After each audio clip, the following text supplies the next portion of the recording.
Emma 2020 was directed by Autumn de Wilde in her feature film debut, though she has gotten critical acclaim for some shorts over the past number of years, and is a reimagining of the classic Jane Austen novel that's been done in a bunch of TV movies and some TV miniseries, and most notably, I guess, in the last 20-something years, in 1996 when Gwyneth Paltrow was in the titular role. And that one wasn't too bad. That was actually pretty good. That was back when Gwyneth Paltrow was an up and coming star. So it was going to be interesting to see what they did with this. It kind of reminds me, the timeline and the number of years between the movies reminds me of what they did between for the 1994 Little Women and then the far superior Greta Gerwig version that had Saoirse Ronan, Florence Pugh, Emma Watson, and a whole bunch of others. It was a great goddamn movie. My God, it was so fucking tremendous. It was exactly what I wanted. It was a great reimagining. When it comes to reimagining material that has been gone over so many times in various media platforms, again, TV series, TV movie, or theatrical release, you have to make sure that you honor the source material, you present it well, and you have a great goddamn cast. Because treading old ground with new people sometimes it's difficult to do. Now, if you get the right cast, you at least are halfway there. And thankfully, this movie got the right cast. It'd be too much to go through the whole goddamn cast, but I will say this. Emma, played by Anna Taylor-Joy, is fucking tremendous in this. She has been great since The Witch. That was pretty much her breakout role. And she has been in Split and other stuff. She is a bright, talented actress. She's just going to explode and just do some great goddamn stuff. I knew she was going to be something big in The Witch. And just since then, her star's just risen up. She is really goddamn good in this. Emma is a strong, independent woman that don't need no man. That's basically what the deal is. But also, she's grown up in wealth. Hasn't really had anything that's bothered her because she's been not necessarily sheltered, but she feels superior. While having friends, she feels superior because she's been playing matchmaker with so many of her girlfriends and, even guys that she knows. She feels she can match anybody up perfectly. And she's been doing that. She is also a bit selfish in this because it's like, yeah, she eggs people on, stuff like that. You should go with this guy. You should ask him, you should write him a letter. You should do this because it's taking place in 1800s England, and everybody comes from all walks of life. Some come from some wealth, some come from poverty. And in the case of Emma, you got Mr. Woodhouse, Bill Nighy, her dad. He's, greatly comedic, but you can tell he's done well with his wealth. And Emma has her various friends, and one that she focuses on is Harriet, played by Mia Goth, who was in Suspiria. I apologize if I get that wrong. I always get that name wrong. But Emma doesn't feel that she needs love. She feels she can find love for others, but she's like, I don't need any man. I don't need any of that. Even though there are people, or, there are suitors staring her right in the goddamn face, including one particular one. If you know the story of this, I'm not really going to try to recount much of anything other than saying this treads familiar ground, but it does it in the best way. The cast is absolutely tremendous. The comedic timing is really well done. Yes, this could have easily been something they released on Netflix and not even in theaters, and I've said that with a few movies. It doesn't feel cheap. The cinematography is great. The costumes are phenomenal. The music is absolutely great. There's some breathtaking views and some really good shots in this. Everything is composed really well. Autumn de Wilde, you can tell, has a very good talent for filmmaking and hopefully gets more projects in the future. But doing this kind of stuff, it's a make or break thing. It's like, hey, do something like this and then we'll see what else you can do. And goddamn if she doesn't knock it out of the park here.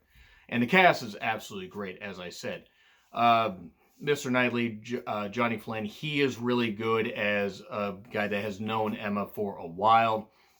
And there's this, this tension between them, and not a bad tension, but it's like, okay, who has feelings for the other? What's going on? Emma is doing a good job wearing a mask, so to speak, to hide the fact that she really does want to find love, but she's too selfish and too busy helping other people because she feels that is her purpose and that she is really good at that. Now, things do inevitably change a little bit where Emma starts questioning herself as to how good she actually is, and her selfishness does get in the way of a few things, and she does have to reflect on that and realize that, hey, maybe she doesn't have all the answers. And that's what this is. This is much of a character study as it is a comedy drama, and it is a really good one. Do not misinterpret. This is really, really good stuff. Now, it's not for everybody. If you're not a fan of British period pieces, comedy, dramas, you're not going to like this. You're definitely not going to like Little Women. You're not going to like stuff like this. This is a little more dialed down, even though there was some good comedy. But everything felt right. Everything worked with this. It was really, really goddamn fabulous. I mean, I really can't praise this enough. It was as close to perfect, I think, as you can get for a reimagining. And I had high expectations for this, but I kept them a little low because I didn't know how this movie was actually going to end up being. So overall, it was actually pretty goddamn good. And again, Anna Taylor-Joy, fucking tremendous. And all the stuff, the musical numbers they don't do musical numbers, but the music in this is so perfectly timed and so well paced and so well thought out, with everything just mixed together from a technical perspective. If this movie is not nominated for cinematography, music, and that kind of stuff, I'm going to be very disappointed. Anna Taylor-Joy even deserves a Golden Globe nomination. But this movie's really goddamn good. However, I'm going to get into a few spoilers right here. Not too many, since it's a movie you really should go watch for yourself. But anyway, we are in the spoiler territory, so here we are, 3, 2, 1, and go! So, if you know the story, you're probably not going to be shocked by anything I say, but, Johnny Flynn's character and Anna Taylor-Joy, so Emma and Mr. Knightley, George Knightley, they have an uneasy tension because they do love each other. He has loved her for a while, and he tries to make this known as time goes on. There's a really, really good particular scene after Harriet had not had the best experience with some guys because Emma accidentally set her up with the wrong guy who ended up marrying somebody else. And she had a particular suitor that wasn't in the best, financial standing, but was somebody that did love her. She has to rectify that.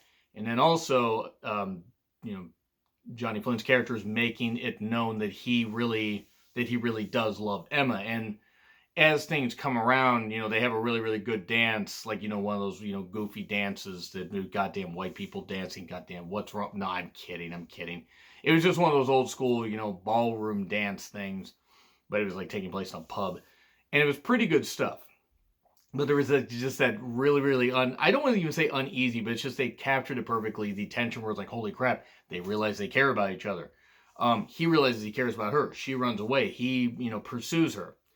And there is other good stuff. Mia Goth is really, really good as Harriet. She is somebody that has a certain quality and can play in drama or horror movies, and is going to be somebody that has roles for 20, 30 years if she so chooses. I think she really is going to be good as well, and good for a while.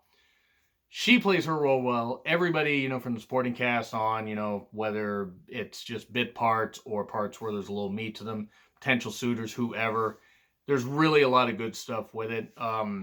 Mrs. Bates, Myra McFadden, sorry if I got that wrong. She is particularly good as some comedy, as a woman that maybe at times, gets a little bit loud with her chats, but her character is central to Emma realizing that she needs to be less selfish and needs to be less of a bitch, quite frankly. Even though she seems like she's well-intentioned, she does end up coming across like a bit of a bitch. So with this, though, eventually Emma and Mr. Knightley find love. They find love with each other. Okay, great. And you know what? Had the theater been fuller, I think we all would have been applauding, but everybody went there to watch a good performance. And there were many good performances in this. And Bill Nighy was absolutely great. He was fucking great with the comedy. He would always field drafts and would get this, get the stuff to block off and everything. Like the stuff, the shades you would change behind, in the old school days. And again, everything was just well done. The cinematography, the music, everything was well done on this. So I'm going to say A. It was really, really goddamn good. Maybe you pull above my head. If not, let me know what you guys think in the comments. Like, share, subscribe, Twitter handle in the description. I'm John Retlin. I'll see you soon.